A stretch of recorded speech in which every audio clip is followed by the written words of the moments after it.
నమస్తే ఓరుగల 9 న్యూస్ కి స్వాగతం. ప్రధాని మన్ కీ బాత్ 122వ ఎపిసోడ్ ను సనత్ నగర్ లోని కేంద్ర మంత్రి ప్రజలతో కలిసి వీక్షించారు. మోదీ చెప్పిన విధంగా స్వచ్ఛత, యోగా, డయాబెటిస్ లాంటి విషయాలను ఆచరణలోకి తీసుకురావాలని విజ్ఞప్తి చేశారు. ప్రధాని నరేంద్ర మోడీ మన్ కీ బాత్ ప్రజలను జాగృతం చేస్తుందని, ఐక్యంగా నిలబెడుతుందని, ఆరోగ్యవంతమైన సమాజాన్ని రూపొందిస్తుందని చెప్పారు. ఇందులోని ప్రధాని చేసిన సూచనలు, సలహాలు ప్రతి ఒక్కరూ తప్పకుండా ఆచరించాలని కేంద్ర మంత్రి కిషన్ రెడ్డి కోరారు. ఉగ్రవాదులు దాడి చేస్తే ప్రతి దాడికి చేస్తామని కేంద్ర మంత్రి కిషన్ రెడ్డి అన్నారు. ప్రాణాలు కోల్పోయిన వారికి గులాబీలతో క్యాండిల్స్ వెలిగించి నివాళులు అర్పించే విధానానికి స్వాగతిస్తున్నారని చెప్పారు. ఒకరిని చంపితే 100 మందిని చంపినట్టే అవుతుందని, పహల్గామా దాడి తర్వాత పాకిస్తాన్ ఉగ్ర మూలకాల శిబిరాలను భారత్ ధ్వంసం చేసిందని కిషన్ రెడ్డి తెలిపారు.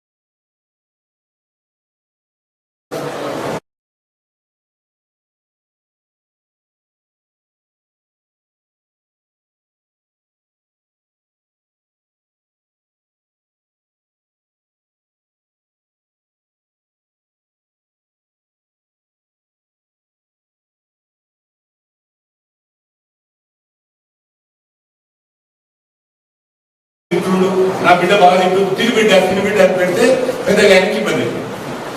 కాబట్టి ఇప్పటి నుంచే పిల్లలకు ఎంత అవసరమో, ఎంత స్వీట్ తిన్నా అంతే ఉంటుంది, మార్పు లేదు. ఒకసారి ఒక చాక్లెట్ తిన్నా అదే స్వీటు, 100 చాక్లెట్లు తిన్నా అదే స్వీట్. క్రమం తప్పకుండా అనేక సంవత్సరాలుగా ప్రతి నెల ఆఖరి ఆదివారం 11 గంటలకు ఎందుకు తిరణయాత్రలు? పాకిస్తాన్ ఏ రకంగా ఉగ్రవాదులను పెంచి పోషించి వాళ్ళకు డబ్బులు ఇచ్చి 2 నిమిషాలు మౌనం పాటించి దాక్కున్నారని చెప్పుకుంటే, ఒక్కరు కాదు ఇద్దరు, ఒక జమ్మూ కాశ్మీర్లోనే సైనికులు కావచ్చు యుద్ధంలో వీళ్ళందరినీ చంపి పాకిస్తాన్ పారిపోయారు. 40 మంది మన యొక్క సెక్యూరిటీ ఫోర్సెస్ పార్టీలో చనిపోయారు. కుక్కతోక వంకరలాగా తమ చేతగానటువంటి పరిస్థితుల్లో మరొకసారి పాకిస్తాన్ మొన్న పహల్గామ్లో గత నెల 22వ తేదీన పహల్గామ్లో అమాయకులైనటువంటి భార్య, భర్తలు, పిల్లలు, కుటుంబ సభ్యులతో మన దేశంలో కూర్చొని పంపిస్తే, మిజైల్స్ పంపిస్తే సరిగ్గా ఒక ఇల్లు ఏదైతుందో ఆ ఒక ఇల్లునే హిట్ అయ్యే విధంగా, ఆ ఇంటి మీదనే దాడి చేసే విధంగా మనం ఇక్కడ నుంచి ఆయుధాలను పంపించి టెక్నాలజీ ద్వారా ఆ 9 ప్రాంతాల్లో ఉన్నటువంటి ఉగ్రవాదులకు సంబంధించినటువంటి స్థావరాలను ధ్వంసం చేసిన విషయం అనుభవిస్తున్నాం. ఎవరినైనా పాకిస్తాన్ ఉగ్రవాదులు చంపితే వదిలే ప్రసక్తి లేదు. ఎంతమంది మా సైనికులు చనిపోయారు, ఎంతమంది జమ్మూ కాశ్మీర్ లో మా పోలీసులను చంపారు, ఎంతమంది పోలీసులను కళ్ళు పొడగొట్టారు. ఇవన్నీ కూడా పాకిస్తాన్ ప్రేరితమైనటువంటి ఉగ్రవాద కార్యక్రమం. ఇప్పుడు 2 గంటలకు జరిగేటువంటి యోగా కార్యక్రమాలు కూడా మీరందరూ మన సనత్ నగర్ డివిజన్ నుంచి అందరూ తీసుకొని జయశంకర్ భూపాలపల్లి జిల్లా కాళేశ్వరం సరస్వతి పుష్కరాల్లో గవర్నర్ జిష్ణుదేవ్ వర్మ పాల్గొన్నారు. గవర్నర్ కు మంత్రి శ్రీధర్ బాబు అధికారులు ఘన స్వాగతం పలికారు. త్రివేణి సంగమం దగ్గర గవర్నర్ దంపతులు పుణ్య స్థానం ఆచరించారు.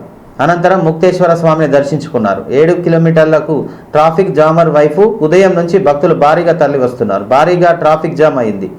అనాలోచితంగా ట్రాఫిక్ను అడవిలోకి మళ్లించారు పోలీసులు. దీంతో 7 కిలోమీటర్ల మేరకు వాహనాలు నిలిచిపోయాయి.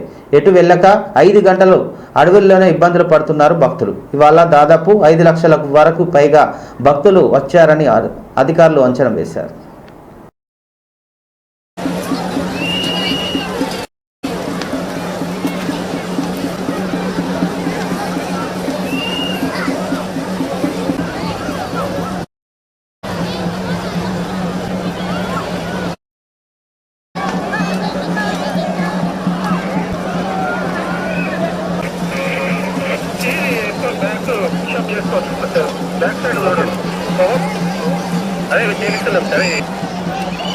సార్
लक्ष्मी जल्दी हाँ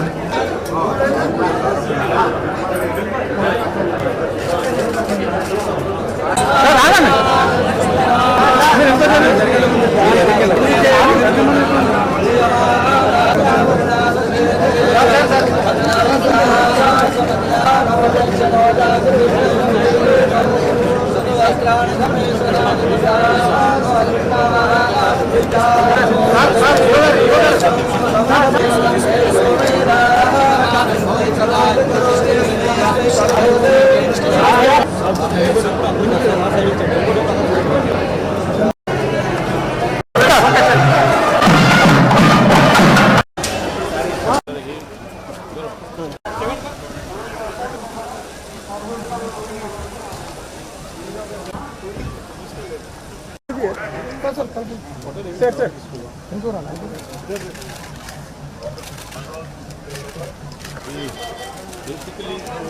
బనకచెర్ల ప్రాజెక్టును తెలంగాణ సర్కార్ ఎందుకు అడ్డుకోవడం లేదని మాజీ మంత్రి హరీష్ రావు ప్రశ్నించారు.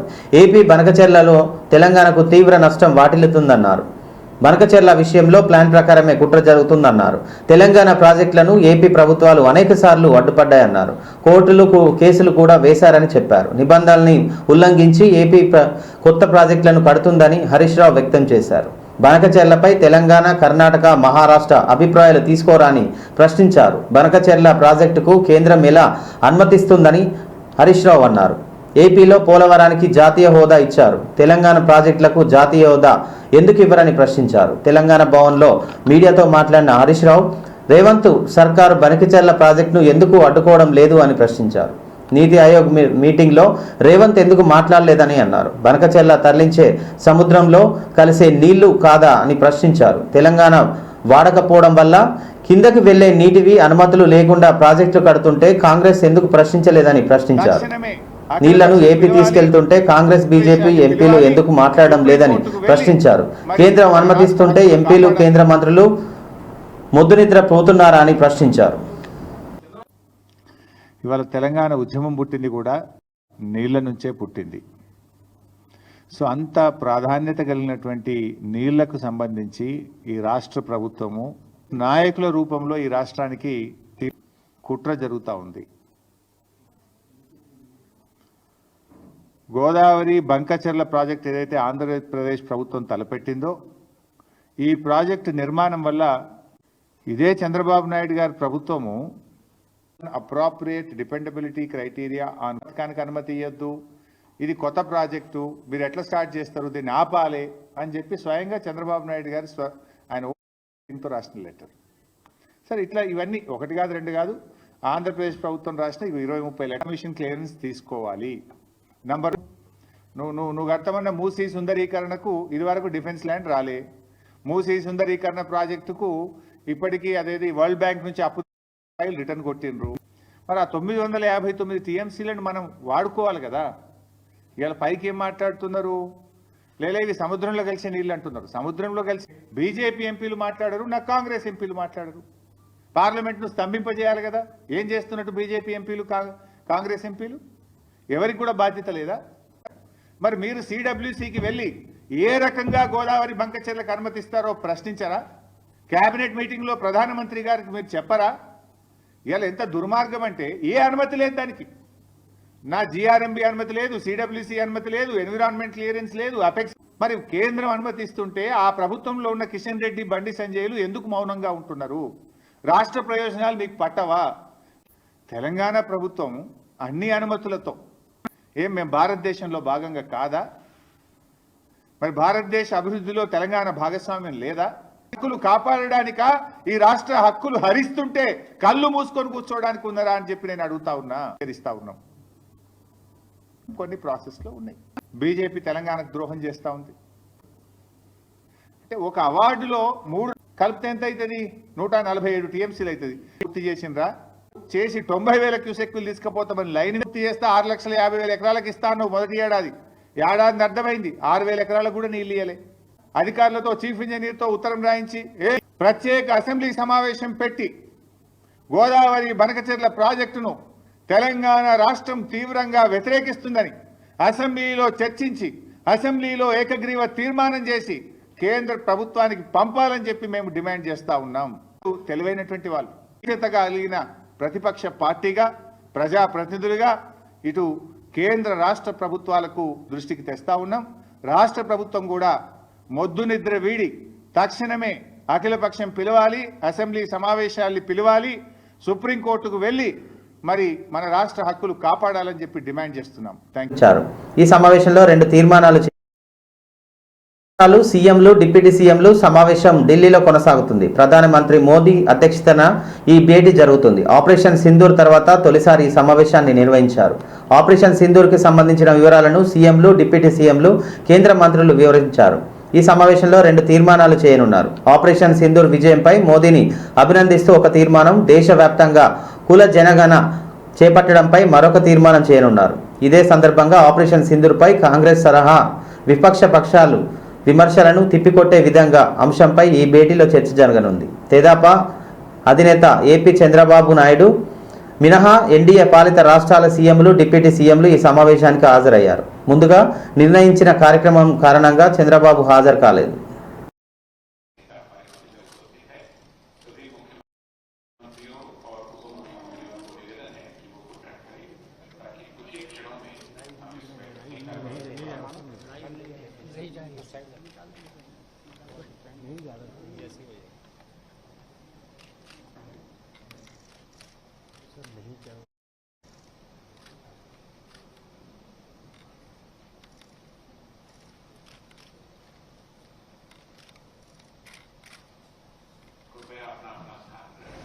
सिरखंड हिला मत यार भाई, उधर हो जाए जरा, मेरा हाथ के ऊपर हो गई।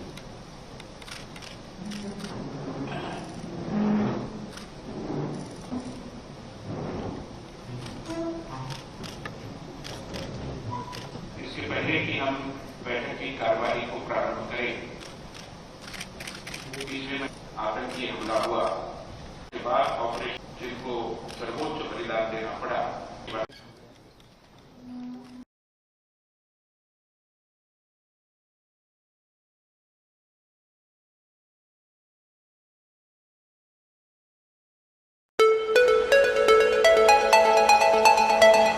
హనుమకొండ నుండి కేవలం 20 కిలోమీటర్ల దూరంలో మియాపూర్ మండలం గూడూరు విలేజ్ సమీపం పచ్చని చెట్ల మధ్యలో ప్రకృతి అందాలతో పొలాల మధ్యలో సాధన విలేజ్ రిసార్ట్ మీకోసం.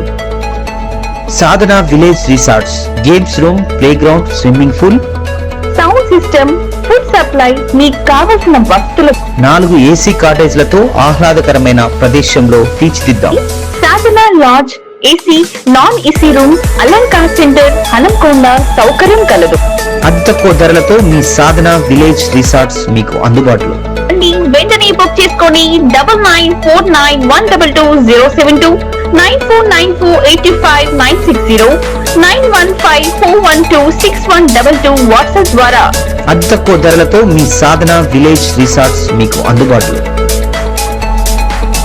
ఆపరేషన్ సింధూర్ సమయంలో మన దళాలు ప్రదర్శించిన ధైర్య సాహసాలను ప్రతి భారతీయుడు గర్వపడేలా చేశారని మోదీ పేర్కొన్నారు. ఆదివారం మన్ కీ బాత్ 122వ కార్యక్రమంలో మోదీ మాట్లాడారు. పహల్గామా ఉగ్రదాడి అనంతరం భారత్ నిర్వహించిన ఆపరేషన్ సింధూర్ తర్వాత తొలిసారి మోదీ మన్ కీ బాత్లో ప్రసంగించారు. ఉగ్రవాదానికి వ్యతిరేకంగా చేసే పోరాటంలో ఆపరేషన్ సింధూర్ కొత్త ఉత్సాహాన్ని నింపిందని అన్నారు. మన దళాలు ప్రదర్శించిన ధైర్య సాహసాలను ప్రతి భారతీయుడు గర్వపడేలా చేశాయని అన్నారు. దేశ ప్రజల్ని ఎంతగానో ప్రభావితం చేసిందన్నారు. అనేక కుటుంబాలను దీనిని తమ జీవితాల్లో భాగం చేసుకున్నాయి అన్నారు. ఆపరేషన్ సమయంలో జన్మించిన చిన్నారులకు పలువురు సింధూర్ అని నామకరణం చేశారు. ఉగ్రవాదానికి వ్యతిరేకంగా దేశమంతా ఏకమైందన్నారు. నేడు ప్రతి భారతీయుడు ఉగ్రవాదాన్ని అంకితం చేయాలనే సంకల్పంతో ఉన్నాడని అన్నారు. ఆపరేషన్ సింధూర్ కేవలం సైనిక చర్య మాత్రమే కాదు, మన ధైర్యం, దేశభక్తితో నిండిన నవభారతానికి నిదర్శనమని మోడీ పేర్కొన్నారు.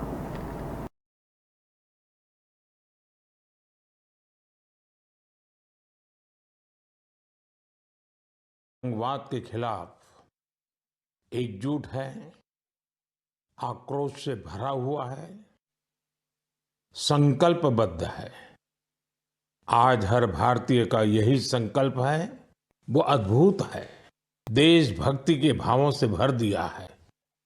बिहार के कटिहार में, यूपी के कुशीनगर में और भी कई शहरों में उस दौरान जन्म लेने वाले बच्चों का नाम सिंदूर रखा गया है। टेक्नीशियन, हर किसी का पसीना इस विजय में शामिल है। इस अभियान के बाद पूरे देश में भी गिफ्ट देंगे, वह किसी भारतीय शिल्पकार के हाथों से बना होगा। लेकिन मैं आपको एक ऐसे गांव के बारे में बताना चाहता हूं कि बच्चों में साइंस का पैशन है, वो स्पोर्ट्स में भी कमाल कर रहे हैं। ऐसे प्रयासों से पता चलता है कि इन इलाकों में रहने वाले लोग कितने साहसी होते हैं। इन घर 891 हो गई है, 674 से 891। साथियों, यही हमेशा जागरूक और सतर्क रहना होगा। मेरे प्यारे देशवासियों, उन्होंने पारंपरिक बुनाई को जिनके नाम है, इसी उड़ान में पहाड़ों की आत्मा उस लकड़ी में समा गई हो। जीवन जी का काम सिर्फ कला नहीं, एक साधना है। उन्होंने इस कला में अपना पूरा जीवन समर्पित कर दिया है। जीवन जोशी जैसे कलाकार हमें याद दिलाते हैं कि परिस्थितियां चाहे जैसी भी हो, अगर इरादा मजबूत हो। मैं कुछ समय पहले तक ये अवसर योग करने वाले यानी 24 मई को और इसका असर भला, मुझे पूरा विश्वास है कि आप सब अपने अपने स्तर पर इस अभियान को मजबूती दे रहे हैं। लेकिन आज मैं आपको एक ऐसी मिसाल के बारे में बताना चाहता हूं।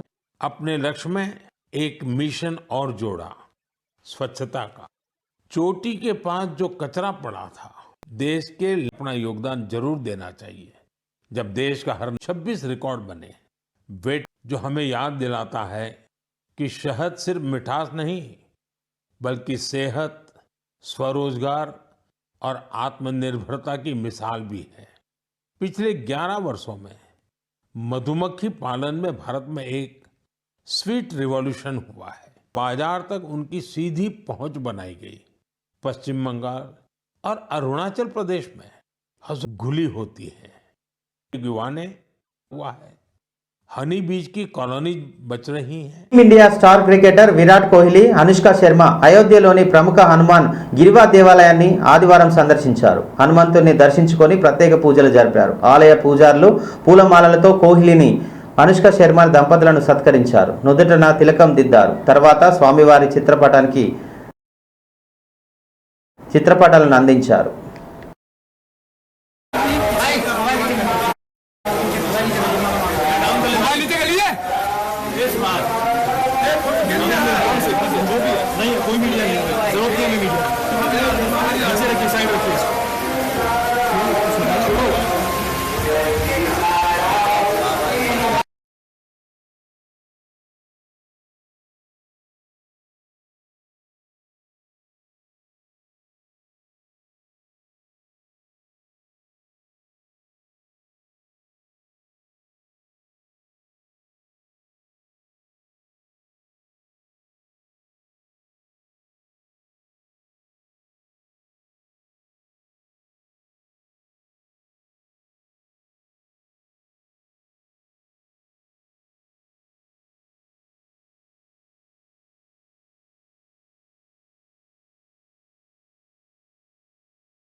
కడప జిల్లాలో ఘోర రోడ్డు ప్రమాదం చోటు చేసుకుంది.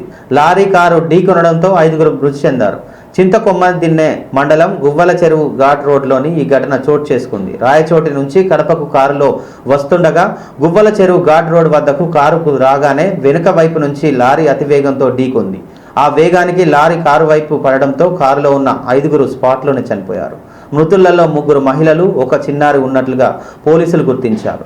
కారుపై పడ్డ లారీని తీసేందుకు పోలీసులు తీవ్రంగా శ్రమించారు. పోలీసులు ఈ ఘటనపై కేసు నమోదు చేసుకొని దర్యాప్తు చేస్తున్నారు.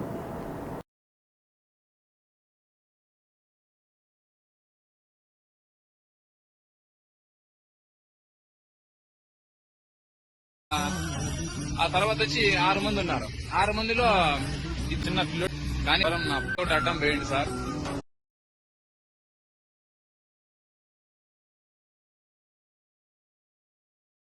తెలంగాణ రాష్ట్ర వ్యాప్తంగా పలు జిల్లాల్లో ఉరుములు మెరుపులతో కూడిన వర్షం కురిసే అవకాశం ఉందని తెలిపింది వాతావరణ శాఖ.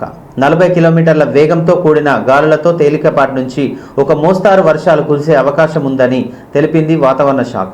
హైదరాబాద్, కొత్తగూడెం, జగిత్యాల్, జనగాం, జోగులాంబ గద్వాల్ జిల్లా, కామారెడ్డి, కరీంనగర్, ఖమ్మం, కొమరంభీం జిల్లా, మహబూబ్ నగర్, మంచిర్యాల్, మెదక్, మల్కాజ్గిరి, నాగర్ కర్నూల్, నల్గొండ, నారాయణపేట్, నిజామాబాద్, నిర్మల్, వరంగల్, హన్మకొండ పరిసర ప్రాంతాల్లో వర్షం కురిసే అవకాశం ఉందని వాతావరణ శాఖ తెలిపింది. 40 కిలోమీటర్ల వేగంతో ఈదురుగాలతో ఉరుముల మెరుపులతో కూడిన వర్షం కురిసే అవకాశం ఉందని, ఈ నేపథ్యంలో ఆయా ప్రాంతాలను అప్రమత్తంగా ఉండాలని తెలిపింది వాతావరణ శాఖ.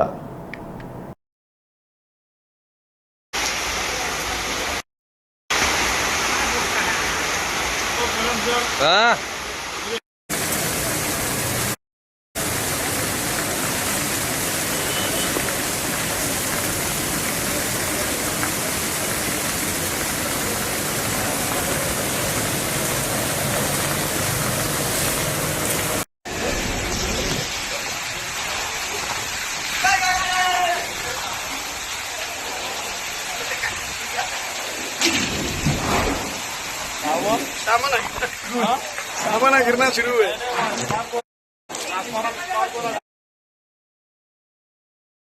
ఇంతటితో ఈ వార్తలు సమాప్తం. మరో వార్తలతో మళ్ళీ కలుద్దాం. చూస్తూనే ఉండండి ఓరుగల్లు 9 న్యూస్.